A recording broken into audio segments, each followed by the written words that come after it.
ကောက်ဖွင့်ရန်လင့်လေးကိုနှိပ်ပေးပါရှင်ကိုချိုင်းနှစ်သက်တဲ့ဘာသာစကားကိုရွေးချယ်အသုံးပြုနိုင်ပါတယ်ရှင်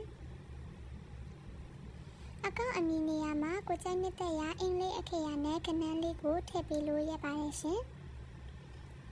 ဥပမာကိုကို AG 7 8 9အမည်ရင်းနေရာမှာနာမည်ရင်းလေးထည့်ပေးပါရှင်လှုပ်ဝက်နံပါတ်နေရာမှာအင်္ဂလိပ်အခရာအကြီးတစ်လုံးအသေးတစ်လုံးနဲ့ကဏ္ဍ6လုံးရိုက်ထည့်ပေးပါရှင်လှုပ်ဝက်နံပါတ်ကိုထပ်မံတည်ပြုဖို့အတွက်အပေါ်ကလှုပ်ဝက်နံပါတ်လေးအတိုင်းမှန်ကန်စွာထပ်ဖြည့်ပေးပါရှင်ဖုန်းနံပါတ်နေရာမှာမြန်မာဖုန်းဆိုရင်မြန်မာကိုရွေးချယ်ပေးပါရှင်ပြီးရင်တုံညလေးကိုဖြုတ်ပြီးတော့ကိုကနေပြီးတော့နောက်ကနေဖုန်းနံပါတ်လေးအတိုင်းမှန်ကန်စွာရိုက်ထည့်ပေးပါရှင်အတီးပြရန်လေးကိုနှိပ်ပေးပါရှင်စီးရင်သွေးချင်းအောင်မြင်သွားပြီဆိုရင် OK လေးကိုနှိပ်လိုက်တာနဲ့ဂိမ်းကောင်းလေးတွေရောက်သွားပါပြီရှင်ဂိမ်း ID လေးကို copy ယူဖို့ ID လေးကိုဖိပြီးတော့ copy link တက်လေးကိုနှိပ်ပေးပါရှင်ငွေသွင်းငွေထုတ်ပြုလုပ်ဖို့အတွက်ဘေးရမြင့်သုံးချောင်းလေးကိုနှိပ်ပေးပါ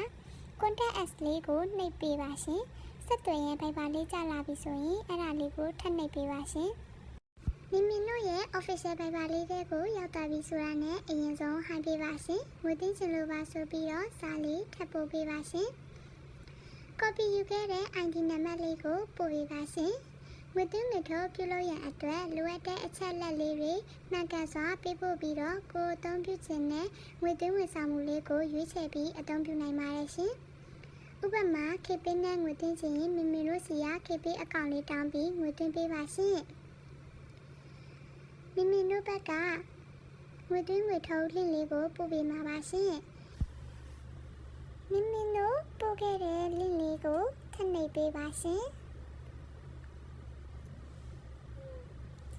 နှိပ်ပြီးပြီဆိုတာနဲ့ဟိုင်းပေးပါရှင်ဟိုင်းပြီးရင်ခဏလေးစောင့်ပေးပါရှင်မိမိတို့ဘက်ကငွေသွင်းပြီးကြောင်းစာလေးပို့ပြီးပြီဆိုရင်ဂိမ်းထဲကိုဝင်စောလို့ရပါပြီရှင်ကျေးဇူးများတင်ပါတယ်ရှင်